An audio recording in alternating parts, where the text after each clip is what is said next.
Hello friends, ఈ Sunday వచ్చేసి మన ఇంట్లో జ్యూసీగా మటన్ కర్రీ చేసాము. దాని కాంబినేషన్ వచ్చేసి దోశ. కాంబినేషన్ అయితే అద్దరిపోయింది ఫ్రెండ్స్. మీలో ఎంతమందికి ఈ కాంబినేషన్ ఇష్టమో చెప్పేసేయండి. ఎక్కువగా కారంగా కాకుండా మైల్డ్ స్పైస్తో, ఎక్కువ మసాలాలు లేకుండా పిల్లలందరూ తినేలాగా మా మదర్ చేస్తారు. ఇది వచ్చేసి మా నెల్లూరు పద్ధతిలో చేసాము. కాంబినేషన్ అయితే అద్దరిపోయింది ఫ్రెండ్స్. మీరు కూడా ఖచ్చితంగా ఇది ట్రై చేయండి. మీ ఇంట్లో ప్రతి ఒక్కరికి నచ్చుతుంది. అసలు ఈ కూర వండుతుంటేనే ఇంట్లో అరోమా ఉండింది ఫ్రెండ్స్. చాలా బాగుంది. మనం దీనికి కావాల్సిన పదార్థాలు ఏంటంటే, ముందుగా ఆనియన్స్ కట్ చేసి పెట్టుకోవాలి, పచ్చిమిర్చి, కరివేపాకు రెడీగా పెట్టుకోండి, కొబ్బరి, వెల్లుల్లి, అల్లము రెడీగా చేసి పెట్టుకోవాలి. ఎందుకంటే దీన్ని మిక్సీలో వేసుకొని మనం పేస్ట్ లాగా రెడీ చేసుకోవాలి. మటన్ క్లీన్ చేసి రెడీగా పెట్టుకోండి. నెక్స్ట్ ఇప్పుడు ఆయిల్ వేసేసి కొంచెం దాల్చిన చెక్క, లవంగము, ఆనియన్స్, పచ్చిమిర్చి, కరివేపాకు అంతా వేసేసి ఫ్రై చేసుకోవాలి ఫ్రెండ్స్. ఇది వచ్చేసి బ్రౌన్ షేడ్ వచ్చేంత వరకు ఫ్రై చేసుకోవాలి. ఇది ఇలా వేగుతున్నప్పుడే ఏంటంటే, మనము ముందుగా మనకి కావాల్సిన పేస్ట్ ఒకటి రెడీ చేసుకోవాలి కూరలోకి. దాంట్లోకి వచ్చేసి వెల్లుల్లి, కొబ్బరి, అల్లం వేసేసుకొని మిక్సీ పట్టి రెడీగా పెట్టుకోవాలి. ఈ బ్రౌన్ షేడ్ రాగానే మనం దాంట్లో వేసేసుకుంటాం ఫ్రెండ్స్. ఇది బాగా ఫ్రై చేసేసి బ్రౌనిష్ కలర్లో వచ్చేంత వరకు వేయించుకోండి. మనం ఇందులో చెక్క, కొంచెం దాల్చిన చెక్క, లవంగం వేసాము కాబట్టి మంచి అరోమా కూడా ఉంటుంది. నెక్స్ట్ వచ్చేసి అల్లం వెల్లుల్లి పేస్ట్ రెడీ చేసి పెట్టాం కదా, అది వేసేసుకొని వేయించేసుకోవాలి పచ్చివాసన పోయేంత వరకు. ఇది పచ్చివాసన పోయేంత వరకు వేయించుకోవాలి ఫ్రెండ్స్, లేకపోతే బాగుండదు కూర.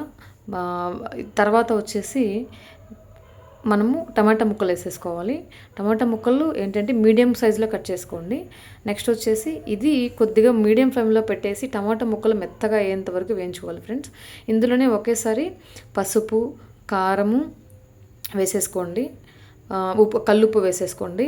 ఇవి వచ్చేసి మూత పెట్టేసి బాగా మెత్తగా అయ్యేంత వరకు, టమాటా ముక్కలు మెత్తగా అయ్యేంత వరకు మనం ఉడికించేసుకోవాలి. ఇప్పుడు వచ్చేసి మనం మటన్ అంతా కూడా క్లీన్ చేసి పెట్టుకొని రెడీగా పెట్టుకోవాలి. ఇది మనం వచ్చేసి ఫ్రెండ్స్, మటన్ ఎప్పుడు కూడా డైరెక్ట్గా మా మదర్ వాటర్లో వేసేసి ఉడికిచ్చేసేయరు. అలా చేస్తే ముక్కకి మసాలా అనేది పట్టదు. కాబట్టి ఏం చేస్తామంటే, మనము ఈ టమాటాలంతా గుజ్జుగా అయ్యేంత వరకు వెయిట్ చేసి దీంట్లోనే కొంచెం గరం మసాలా, ధనియాలు కూడా వేసేసుకొని ఈ గుజ్జులోనే డైరెక్ట్గా మటన్ వేసి ఉడకపెడతాము. డైరెక్ట్గా వాటర్ వేయకూడదు ఫ్రెండ్స్, అప్పుడు ముక్కకు పట్టదు. ఇప్పుడు ఈ టమాటా ముక్కలు అంతా పేస్ట్ లాగా అయిపోయిన తర్వాత దీంట్లోనే మనకు కావాల్సిన మసాలాస్ అంతా యాడ్ చేసేసుకొని, అది కొద్దిగా ఒక 2 minutes ఆగిన తర్వాత మనం మటన్ అంతా వేసేసుకొని బాగా కలుపుకోవాలి. ఒక 2-3 సార్లు బాగా కలపండి ఫ్రెండ్స్. ఇప్పుడు మనకేంటంటే, ఈ మటన్లోనే కొంచెం వాటర్ ఉంటాయి ఫ్రెండ్స్. మనం వచ్చేసి వాటర్ డైరెక్ట్గా వేయకుండా ఈ మటన్ అంతా వేసుకొని బాగా కలుపుకున్న తర్వాత ఏంటంటే, ఒక 5 to 10 minutes వదిలేయాలి గ్యాస్ మీద పెట్టేసి. అప్పుడు ఏంటంటే దాంట్లో ఉన్న వాటర్ అంతా కూడా మనకి బయటకు వచ్చేస్తాయి. చూడండి, బాగా కలుపుకోవాలి. ఈ ప్రతి ముక్కకి పట్టేలాగా ఉప్పు, కారము, ఈ టమాటా గుజ్జు అంతా కూడా ప్రతి ముక్కకి పట్టేలాగా కలుపుకోవాలి. దీంట్లోనే మేము ముందుగా కూడా యాడ్ చేసుకోవచ్చు, ఆర్ ఈ స్టేజ్లో కూడా మీరు మసాలా కావడం యాడ్ చేసుకోవచ్చు. ప్లస్ కొత్తిమీర, పుదీనా కూడా వేసేయండి. ఇప్పుడు ఇవన్నీ కొత్తిమీర, పుదీనా, ఈ మసాలాల టమాటా గుజ్జుల్లో మటన్ ఉడుకుతుంది కాబట్టి ప్రతి ముక్కకి పడుతుంది ఫ్రెండ్స్. దీన్ని ఏంటంటే మధ్యలో కలుపుకుంటూ చూసుకుంటూ ఉండండి. అలాగ హై ఫ్లేమ్లో పెట్టేసి వదిలేద్దండి, మాడిపోతుంది. ఎందుకంటే మనం వాటర్ వేయలేదు కదా. సో ఇప్పుడు ఏంటంటే బాగా కలుపుకునేసి మూత పెట్టేసి ఒక 5 minutes వదిలేయండి ఫ్రెండ్స్. 5 minutes తర్వాత ఒకసారి మీరు మూత తీసి చూస్తే అందులో ఆల్మోస్ట్ కొంచెం వాటర్ వచ్చేసాయి. ఇంకా మనకి ఒక 2-3 నిమిషాలు ఉడికిస్తే ఇంకా వాటర్ ఎక్కువ వచ్చేస్తాయి ఫ్రెండ్స్. ఇవి మనం ఎక్కడ కూడా వాటర్ యాడ్ చేయలేదు, మటన్లో నుంచే వచ్చిన వాటర్ ఇవి. సో ఇక్కడ ఏమైందంటే, మనం మసాలాతో, కారము, ఉప్పు అన్నిటితో ఉడకబెట్టేసాం కాబట్టి మొత్తం ముక్కలు కూడా మీరు ఈ స్టేజ్లో తీసిచ్చినా కూడా పిల్లలు చాలా ఇష్టంగా తింటారు. అంత బాగుంటుంది ఫ్రెండ్స్. ఇప్పుడు ఏంటంటే, మనము ఇది అయిపోయిన తర్వాత ముందుగా వాటర్ బాయిల్ చేసి పెట్టుకోండి. చాలామందికి ఏంటంటే కూరలో చల్లని వాటర్ పోస్తారు ఫ్రెండ్స్, దానివల్ల అసలు కూర టేస్ట్ అయిపోతుంది. సో ఇప్పుడు మనం ఏంటంటే మనకు తగ్గినంతగా వాటర్ యాడ్ చేసుకోవాలి. మీకు చారుగా కావాలంటే ఒక 2 నుంచి 3 గ్లాసులు పోయండి. లేదు కొంచెం గుజ్జుగా కావాలి అంటే ఒక 2 నుంచి 2.5 గ్లాస్ సరిపోతుంది ఫ్రెండ్స్. ఇక్కడ ఏంటంటే ఫ్రెండ్స్, ఈ వాటర్ పోసే ముందే 50 నుంచి 70% ముక్క ఉడికిపోయి ఉండాలి.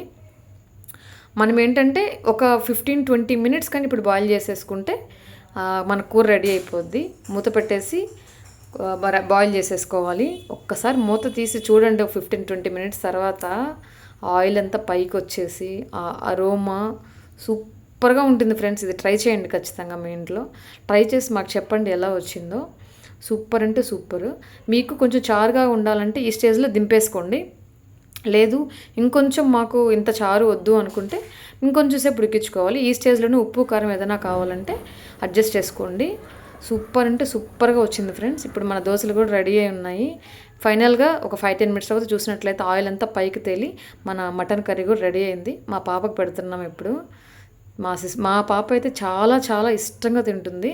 మీరు కూడా ట్రై చేయండి. ఈ సూప్ కూడా మన బోన్స్కి చాలా హెల్దీ.